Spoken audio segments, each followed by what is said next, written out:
Hola a todos, bienvenidos a un nuevo episodio del podcast Entrenos. Y en el día de hoy vamos a hablar sobre una problemática que desgraciadamente sufre bastante gente, como es la hernia lumbar.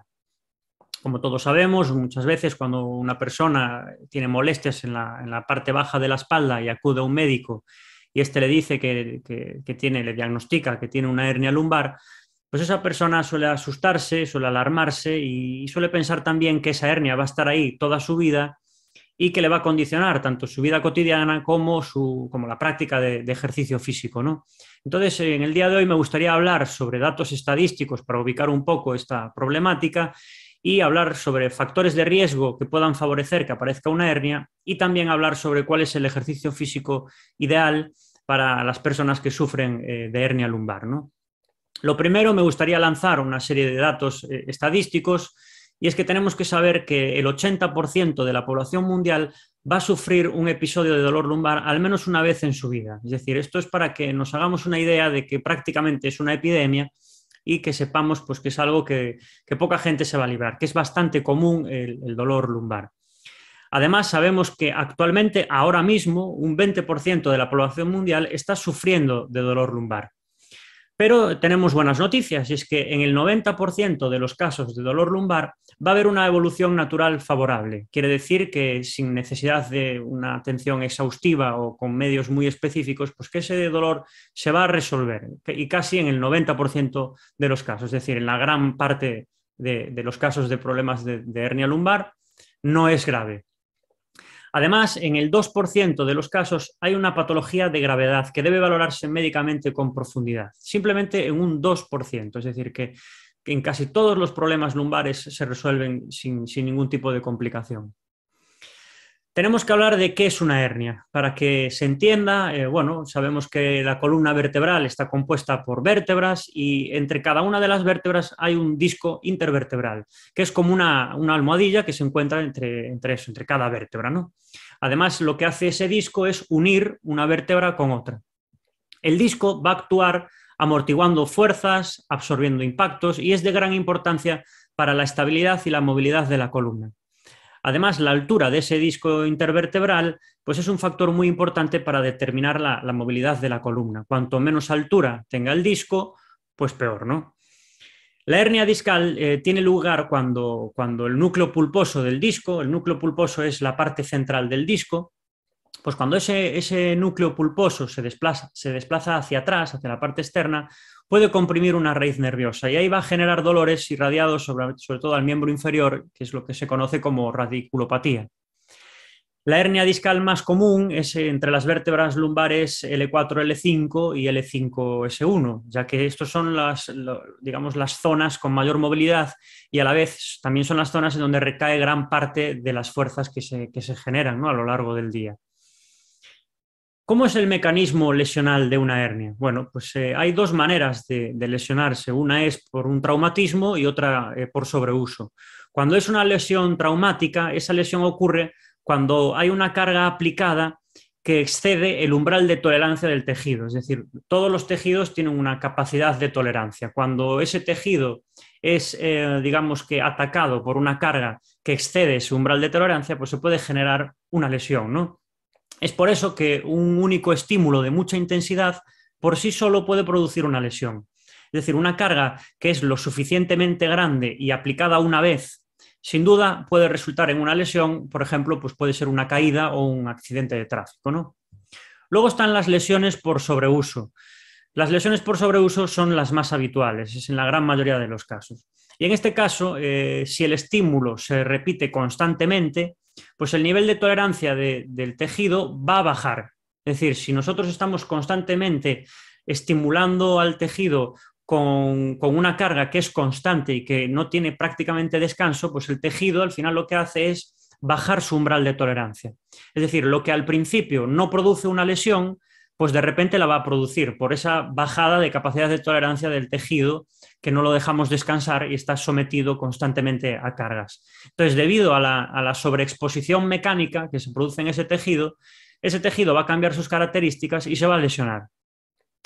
Puedo poner el ejemplo de un clip. Un clip no se va a romper con un solo movimiento. Es decir, si nosotros cogemos un clic y lo doblamos, no se va a romper, pero por repetición, por sobreuso, cada vez que le vamos dando ciclos de flexión a ese clip, va a acabar rompiéndose debido a la fatiga de ese tejido. En mi experiencia personal he podido comprobar cómo muchas personas suelen atribuir el dolor lumbar a un momento determinado, por ejemplo, un movimiento o un ejercicio. Pero muy pocas veces la espalda se lesiona por un solo evento. Normalmente es un cúmulo de eventos, ¿no? Si a lo largo del tiempo entrenamos realizando una correcta aplicación de carga y de descanso, esa exposición al estrés de carga moderada hará que nuestro cuerpo alcance un mejor nivel que antes de empezar el entrenamiento. De esta manera se va a producir una sobrecompensación que se llama, que es que se mejora el nivel de tolerancia al estrés. Tenemos que entender que nuestro organismo, nuestros tejidos, nuestra columna necesita de estrés para mejorar su tolerancia a ese estrés al que sometemos todos los días, ¿no? Muchas veces hay personas que evitan ese estrés y eso lo que hace es que los tejidos a nivel muscular pierdan capacidad estabilizadora, pierdan tono muscular y al final pues empiezan a venir más problemas. Es decir, el estrés tenemos que entender que es necesario. Lo que pasa es que tenemos que intentar dosificar ese estrés e intentar que haya ciclos de descanso entre cada aplicación de estrés. Podemos entender una aplicación de estrés como una sesión de entrenamiento. Si estamos entrenando muy seguido, constantemente, con estímulos muy altos y no descansamos los tejidos, se puede generar una lesión. Sin embargo, si entrenamos con un nivel de intensidad moderado y vamos introduciendo descansos entre esas sesiones de entrenamiento, nuestro tejido cada vez va a ir mejorando su umbral de tolerancia a ese estrés y va a estar cada vez pues, con un umbral más alto, es decir, que vamos a estar más fuertes y vamos a poder aguantar más nuestras actividades de la vida diaria y cualquier tipo de entrenamiento, ¿no? Hay una serie de factores de riesgo a la hora de entender una hernia discal lumbar. Es decir, una hernia no se produce por una única cosa, sino que la problemática es multifactorial. Muchas veces pues, estamos haciendo ejercicio, sin embargo, pues, tenemos una hernia y esto es por varios motivos. Lo primero que tengo que nombrar es que el ejercicio físico es súper importante. Todas las guías clínicas internacionales recomiendan evitar el reposo y promueven la práctica de ejercicio físico, ya que esto conduce a una menor discapacidad crónica y menos días de incapacidad laboral. Además, es muy importante también que tengamos un peso saludable, ya que si tenemos sobrepeso, eso va a sobrecargar las estructuras vertebrales y está relacionado que la gente que tiene más sobrepeso tiene más capacidad o tiene mayor facilidad de sufrir una hernia discal. Otra cosa también muy importante es el estrés. El estrés libera cortisol en la sangre y aumenta los niveles de citoquinas proinflamatorias que van a hacer que aumente la degeneración discal. Es decir, el estrés disminuye el umbral del dolor y va a agudizar el dolor percibido. Muchas veces hay personas que están realizando ejercicio físico correctamente y por culpa de que en su vida hay demasiado estrés emocional y hay poco descanso, pues no consiguen solucionar sus problemas de espalda. Para que entendáis que esto es multifactorial y que no me sirve de nada realizar ejercicio 3 días a la semana correctamente si luego en mi vida pues tengo demasiado estrés y no tengo un buen descanso. Hay que intentar controlar, pues digamos, todos estos factores. Hay otra cosa que se suele hablar bastante también, que es la higiene postural, que me gustaría hacer un inciso sobre ella. Se suele decir que hay una posición que es la mejor, ¿no? A la hora de estar sentado y todo esto. Eso es verdad, ¿no? Pero no debemos de darle una importancia fundamental tampoco a la higiene postural. Quiero decir que no hay que alarmarse o hay que ser demasiado estrictos con esto.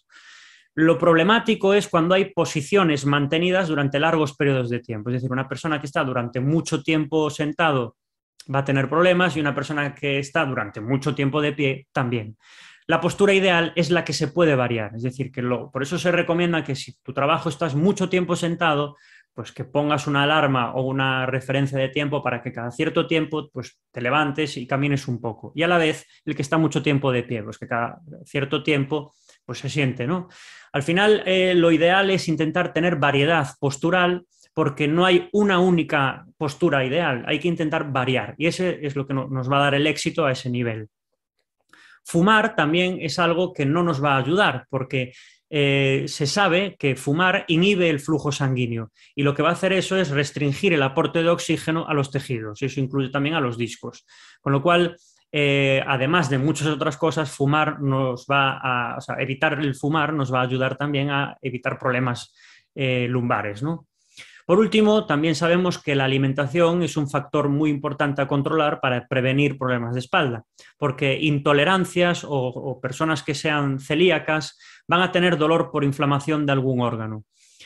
Por ejemplo, una persona que tiene piedras en el riñón va a tener dolores lumbares, una persona que tenga intolerancia a la lactosa, pues seguramente tenga inflamación intestinal o de cualquier tipo de órgano que puede incluso generar, digamos, algún tipo de estrés en los tejidos que están alrededor. Entonces, tener una buena alimentación es muy importante. De hecho, se sabe también que los celíacos en dietas sin gluten, pues que tienen mejor salud también en la espalda, ¿no? Entonces, para que veáis que hay un cúmulo de factores, que el dolor de espalda es multifactorial y se deben de abordar todos ellos para tener éxito.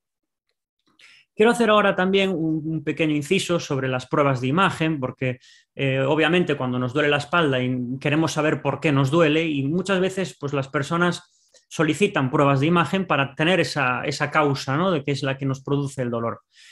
Bueno, pues me gustaría decir que las directrices internacionales para el control del dolor lumbar están de acuerdo en que se deben de evitar las pruebas de imagen a menos que haya una sospecha clínica de una patología grave o si es probable que los resultados de esa prueba guíen una futura cirugía.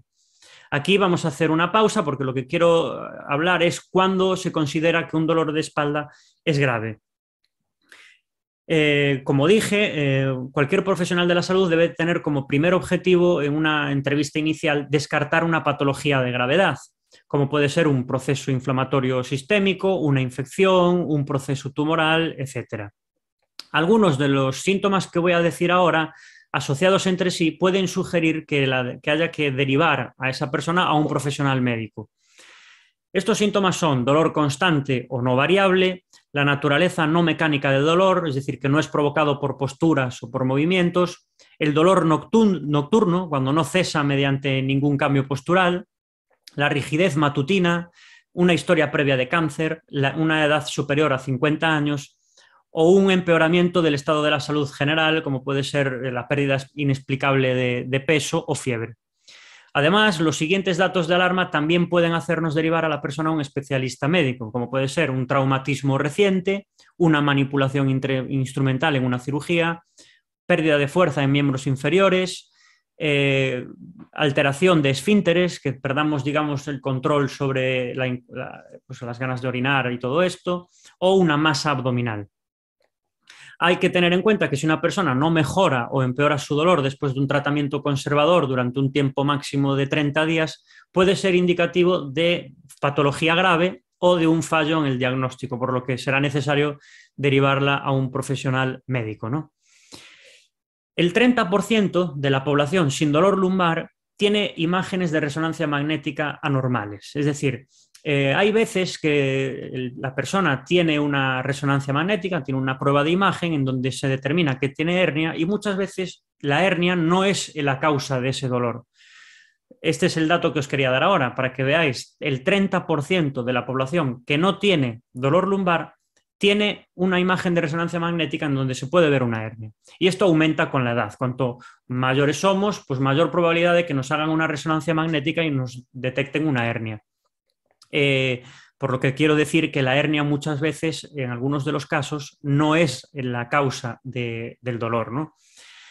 ¿Cuál es el tema con esto? Que esto puede generar kinesiofobia y catastrofismo. La kinesiofobia es el miedo al movimiento. Mucha gente que le dicen que tiene una hernia discal, pues al final piensa que tiene que controlarse mucho a nivel de movimiento, de ejercicio físico, entonces deja de hacer muchas tareas, lo cual es peor porque pierde masa muscular y digamos que el problema pues, se va agravando al final. Lo ideal es que exista un método conservador de 6 semanas antes de realizar una prueba de imagen. Es decir, que si una persona tiene dolor lumbar y durante 6 semanas no ha mejorado, pero 6 semanas en donde se realiza un tratamiento conservador, que luego explico cómo es, sí que tiene justificación realizar una prueba de imagen, no en un primer momento. Ese medio conservador pues es el asesoramiento de un entrenador y de un fisioterapeuta, que entre los dos, entre ese equipo, se coordinen para que te realicen una pauta de ejercicios y que puedas solucionar tus problemas. Si en 6 semanas no se mejora esa sintomatología, pues sí que quizás sea necesario realizar una prueba de imagen. Si tienes más de 40 años y realizas una prueba de imagen, es muy probable que se te diagnostique una degeneración o protusión discal, aún sin tener ningún tipo de dolor. Y esto puede hacer que adoptes una actitud de hipervigilancia con tus movimientos del día a día, que cambie tu visión a la hora de realizar ejercicio físico e incluso que exista lo que dije antes, kinesiofobia, que es el miedo al movimiento, lo cual va a ser más problemático al final. Además, es posible que la cirugía se proponga como una solución a un problema minúsculo. Entonces, como se suele decir, mataríamos moscas a cañonazos. Con todo esto no quiere decir que no sea beneficioso realizar una prueba de imagen, sino que es tan peligroso realizarla cuando no existen datos que la justifiquen como no realizarla cuando hay una sospecha clínica de una patología grave o cuando los resultados de esa prueba pues, puedan guiar una posible intervención quirúrgica. La hernia discal, al final, es un proceso degenerativo. Se suele explicar que es como las canas o las arrugas en la cara. Es decir, a medida que vamos cumpliendo años, el disco, pues, por sobreuso, se acaba perdiendo propiedades y puede generar pues, hernias discales. El tema es si es sintomática esa hernia o no. Voy a hablar ahora del ejercicio físico. Como dije antes, necesitamos aplicar cierto estrés al organismo para mantenerlo funcional. La clave será cuánto estrés aplicar, qué dosis y qué tipo de estrés. Es ahí donde será fundamental el entrenamiento, del cual vamos a hablar a continuación. Todos los tipos de estrés que existen son necesarios para nuestra capacidad funcional. Hay varios tipos de estrés, como es el estrés de flexión, estrés de rotación, estrés de inclinación, estrés de extensión, es decir, son los movimientos que puede hacer la columna, digamos que al final pues son es algo de estrés lo que le estamos añadiendo, ¿no? Pero este tipo de estrés solo va a ser problemático cuando se aplique en exceso a máxima amplitud de movimiento o a máxima velocidad. Eso es lo que tendríamos que evitar, que esos movimientos que realizamos con la columna no sean en exceso, no sean con rangos de movimiento súper grandes, ni que tampoco sean a máxima velocidad. Con lo cual, el entrenamiento va a tener que cumplir con 3 criterios generales para reducir el riesgo de lesión en la zona lumbar. El primero de ellos es controlar la intensidad del estrés, es decir, tenemos que controlar la velocidad del ejercicio y la carga del mismo. También tenemos que controlar la frecuencia o la duración del estrés, es decir, tenemos que controlar la variedad del ejercicio y la recuperación. Tendremos que controlar también cómo incrementar el nivel de tolerancia al estrés. Esto lo podemos conseguir adaptando el ejercicio, es decir, que haya ciclos de carga y descarga adecuados. Podemos también utilizar bien los calentamientos antes de realizar cualquier actividad, calentar en condiciones. Tenemos que intentar que en las acciones dinámicas los rangos de movimiento sean funcionales, es decir, que no sean rangos de movimiento máximos o inhabituales. Y en las acciones estáticas tenemos que intentar que las posiciones articulares sean neutras. Esto lo voy a hablar después lo que significa, es decir, que no sean posiciones forzadas y que tampoco sean inhabituales. Como afirma la ley de Wolff, los tejidos biológicos, es decir, la columna vertebral, la musculatura del tronco, etcétera, se adaptan al nivel del estrés mecánico al que son sometidos. Y siempre y cuando el estrés no supere su nivel de tolerancia. Es decir, siempre va a haber una adaptación, pero tenemos que intentar ajustar la carga y la descarga. En general, estos tejidos responden al estrés de carga como una función en forma de U. Demasiado poco estrés no va a estimular la adaptación del tejido y demasiado estrés va a sobrecargar el tejido y eso puede provocar una lesión. Con lo cual, la carga óptima no es ni demasiado alta ni demasiado pequeña y además es exclusiva de la persona. ¿Cuál es el mejor ejercicio para aliviar el dolor de espalda? Pues la respuesta es muy simple, el que más te guste, porque así lo vas a hacer con frecuencia y esta es la regla número 1, la adherencia. Al fin y al cabo, como dijimos anteriormente, el dolor lumbar es multifactorial y lo más importante es adquirir un estilo de vida saludable y en ello entra realizar de manera regular ejercicio físico. Obviamente, si no te gusta o te resulta una obligación, no vas a durar mucho. Se suele recomendar por parte de los servicios médicos el pilates y la natación. ¿Por qué realmente nos indican de realizar ese tipo de ejercicios? Bueno, pues porque los médicos saben que son contextos seguros en donde son grupos reducidos y el entrenador va a estar pendiente de ti y puede estar pues, adaptando los ejercicios, ¿no? Al final, saben que en el Pilates pues hay un control postural, los ejercicios son de carga moderada y hay un entrenador que está supervisando siempre. En natación ocurre lo mismo. Cuando te dicen que vayas a nadar porque tienes problemas de espalda, pues piensan que va a haber un entrenador también que va a estar corrigiendo la técnica, etcétera. ¿Qué ocurre? Pues que estos son medidas que están un poco obsoletas, porque el Pilates sí que está muy bien, porque es de hecho, en mi opinión personal, creo que es un ejercicio que debería de hacer todo el mundo en un principio, al comienzo, porque te ayuda a tener una buena higiene postural y te ayuda a tener una técnica correcta a la hora de luego ejecutar otros movimientos, ¿no? No voy a hablar del Pilates en profundidad porque no es el objetivo de este vídeo, pero sí que creo que todo el mundo debería de hacer un poco de Pilates una vez en la vida para saber cómo es la respiración, cómo es la activación abdominal, cómo es la estabilidad pélvica, cómo es la disociación de la cintura pélvica y escapular. Es decir, hay muchos conceptos en esta disciplina que es el Pilates que todo el mundo debería conocer para luego practicar otras disciplinas. Pero claro, no es suficiente solo hacer Pilates. Si es una actividad que te gusta y eso te va a ayudar a ir a hacer ejercicio, pues está bien, porque como dije antes, lo ideal es hacer ejercicio con frecuencia. Pero si realmente quieres mejorar tu capacidad física y quieres evitar problemas en un futuro, no es suficiente con realizar Pilates. Pilates, digamos que es el primer paso, pero hay muchos después. Por eso, esa recomendación que dicen los médicos no me parece mal, porque es un buen comienzo, pero no es la única herramienta que tienes para realizar ejercicio. De hecho, la gente que no le gusta Pilates, entonces la estás limitando mucho. Con el tema de la natación, es algo más complejo. La natación es un deporte que es cíclico, quiere decir que se repite un gesto durante muchas veces. Si ese gesto está mal realizado, pues vas a generar compensaciones y seguramente puedas generar pues, la aparición de una lesión, sea en el hombro, sea en la cervical, etc. Es decir, es un deporte que requiere técnica para poder practicarlo en condiciones, y más si es una persona que tiene problemas de espalda. Con lo cual, no es una recomendación que yo hoy en día considere oportuna en una persona que tiene problemas de espalda. Si a ti te gusta la natación y tienes buena técnica, me parece bien, pero si no es así, no es la actividad que tienes que realizar. Además, la natación es cierto que al realizarse en el medio acuático, pues digamos que tiene muy poca compresión raquídea y la columna no está expuesta a presiones ni a altos niveles de estrés, ni de cizalla, ni de compresión, ¿no? En la columna, eso es cierto. Pero la vida diaria es al final, estamos en un medio donde hay gravedad. Entonces tenemos que estar preparados para que en nuestra vida diaria podamos tolerar todos los movimientos que realizamos. Por eso la natación no es, bajo mi punto de vista, la consideración que haya que hacer, ¿no? La recomendación que haya que hacer a una persona que tiene problemas lumbares. ¿Qué es lo ideal?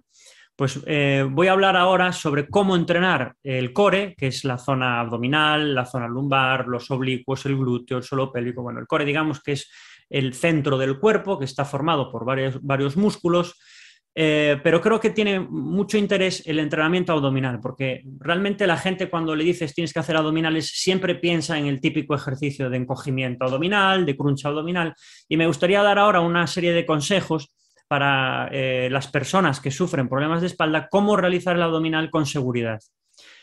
El entrenamiento abdominal para la salud de la espalda debe incluir ejercicios que cumplan con 3 criterios principales. El primero de ellos es que esos ejercicios deben producir un nivel de activación moderada en todos los músculos del abdomen. El segundo criterio es que no se debe ejercer un elevado estrés en las estructuras raquídeas. Y el tercer criterio es implicar lo menos posible a los flexores de la cadera, es decir, al psoas ilíaco. Hay ejercicios, como por ejemplo los ejercicios en donde estás en un banco con los pies entre los rodillos, inclinado boca abajo, que haces el abdominal hasta las rodillas, en donde en ese ejercicio hay demasiado estrés en las estructuras raquídeas y llegado a cierto ángulo el abdominal deja de activarse de manera eficiente y entran a jugar el psoas ilíaco, es decir, empieza a tener más nivel de activación el psoas ilíaco que el abdominal, cuando en la mayoría de la población el psoas ilíaco debe de ser un músculo más bien que debemos de estirar y de movilizar más que de fortalecer, porque es un músculo tónico, es un músculo que suele tender al acortamiento. Además, no es necesario realizar contracciones máximas del abdominal durante la ejecución de los ejercicios. Se deben de realizar contracciones de ligeras a moderadas. Esto es un 20 a un 30% de la contracción máxima voluntaria. Es decir, en los ejercicios abdominales en personas con problemas de espalda no debemos de contraer el abdominal con todas nuestras fuerzas, porque eso puede generar alguna fuerza compresiva problemática, ¿no? Siempre tiene que ser a un 20 o 30% de la contracción máxima voluntaria. Es algo muy sutil. Siempre controlada esa contracción y con una respiración fluida. Lo suficiente para estabilizar y que no se generen fuerzas compresivas. Sin embargo, para trabajar la musculatura lumbar es recomendable realizar ejercicios poco intensos, es decir, contracciones lentas mantenidas estáticamente durante algunos segundos y con cargas bajas. Por eso, en el contexto en el que estamos, que es el de la salud, los ejercicios más efectivos para fortalecer la musculatura lumbar son los isométricos, los de mantener la posición, más que los dinámicos. La pauta más recomendable para fortalecer la musculatura lumbar es limitar el movimiento de extensión hasta alcanzar una lordosis lumbar fisiológica, es decir, evitar la hiperextensión. La musculatura lumbar tenemos que intentar que no se contraiga en exceso. Entonces, ¿no? Hay ejercicios como el puente glúteo que estimula la musculatura lumbar a una intensidad moderada, o incluso la plancha lateral estimula esa musculatura de una manera isométrica, manteniendo además la columna controlada. Tenemos que intentar escoger ejercicios en una primera instancia pues, que sean de baja carga raquídea. Y estos ejercicios generalmente pues, son tumbados boca arriba, tumbados boca abajo, tumbados de lado y en cuadrupedia. Es decir, que cuando una persona tiene problemas de espalda baja, lo ideal es comenzar con ejercicios en colchoneta, porque nos van a estimular la musculatura sin demasiado estrés en la zona de la columna, ¿no? Entonces, a mí me gustaría también que lanzar este mensaje de que cuando una persona realiza un entrenamiento debería de contestar a 3 preguntas. La primera es si ha tenido buenas sensaciones durante el entrenamiento. La segunda, si se ha recuperado correctamente de esa sesión de entrenamiento. Y la tercera, si cree que la técnica fue correcta. Si a alguna de esas 3 preguntas ha respondido un no, quiere decir que hay que todavía mejorar esa sesión de entrenamiento, que debe de pedir ayuda o asesoramiento. Si a esas 3 preguntas ha respondido que sí, podemos ir avanzando, ¿vale? Entonces, esto digamos que son las premisas para que el programa de entrenamiento tenga seguridad. Por último, me gustaría hablar también sobre el rango neutro de la columna, que eso es algo que todo el mundo debería de conocer. Quien hace pilates ya lo sabe, pero quien no, pues a lo mejor no lo ha escuchado en su vida, ¿no? La columna vertebral, como sabéis, pues no es una columna recta. Está dotada de diferentes curvaturas fisiológicas, que eso al final le va a permitir una mejora en la gestión del control del peso, de la absorción de impactos, y va a ofrecer también resistencia y flexibilidad al mismo tiempo. El rango neutro de la columna vertebral es aquel que mantiene y respeta las curvaturas fisiológicas naturales de la misma. Es una zona fisiológica ideal para el control de la columna lumbar, en donde existe un mínimo estrés sobre las estructuras pasivas, que son las vértebras, los discos y los ligamentos. Mantener el rango neutro de la columna durante el entrenamiento nos va a ayudar a tener mayor soporte de cizalla, que la cizalla es cuando una vértebra se desliza sobre otra, con lo cual en rango neutro tenemos una mayor tolerancia a la cizalla. Además, nos va a asegurar una tolerancia articular a fuerzas compresivas y nos va a eliminar el riesgo de daño en los ligamentos.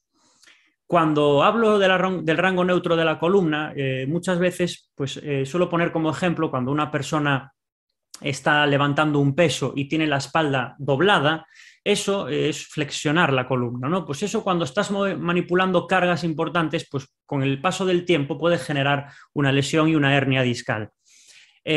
Muchas veces nos recomiendan pues, realizar sentadilla para hacer ese levantamiento de esa carga con las piernas y no con el tronco. Entonces, cuando hablamos de la columna neutra, quiere decir que la columna tiene que estar bien alineada al realizar los ejercicios y tiene especial importancia cuando manipulamos cargas pesadas. No es tan importante si vamos a recoger, pues yo qué sé, un lápiz o un objeto ligero del suelo, pero sí si vamos a estar entrenando. Y es cierto que muchas personas se lesionan entrenando porque tienen una mala postura al realizar los ejercicios con cargas elevadas, ¿no? Por eso es importante que investiguemos y que nos asesoremos y comentemos cómo es colocarse con un rango neutro de la columna para que a la hora de entrenar pues no nos lesionemos, ¿no? Esto ha sido todo. Espero que haya quedado una charla clara sobre cómo es la problemática de la hernia lumbar y cuáles son los factores que hay que controlar. Muchas veces una hernia discal no es problemática en la gran mayoría de los casos, así que no hay que alarmarse tampoco en exceso. Y me gustaría recalcar que si tienes un problema lumbar, pues que tienes que intentar evitar el reposo, tienes que asesorarte o bien con un fisioterapeuta o con un entrenador para realizar ejercicios de baja carga para la columna y que a la vez estimulen tu musculatura estabilizadora del tronco, que es lo que se recomienda en esas personas. Y que obviamente no hay un único ejercicio que sea mejor que otros, pero que sí que se recomienda, porque es lo más completo, empezar a realizar ejercicios con colchoneta y progresivamente, a medida que vas evolucionando y mejorando tu capacidad, pues ir introduciendo ejercicios de fuerza, primero en máquinas, luego con mancuernas, pero siempre supervisado e intentando asegurarte de que la técnica es la correcta e intentando también que entre cada entrenamiento haya un descanso, que no seas entrenar muchos días seguidos, porque eso al final también puede generar una lesión. Lo ideal es optimizar el entrenamiento y que haya entrenamiento y descanso en la misma semana, ¿no? Espero que haya quedado una charla interesante. Como siempre, os espero el próximo lunes en un nuevo episodio y muchas gracias a todos. Un abrazo.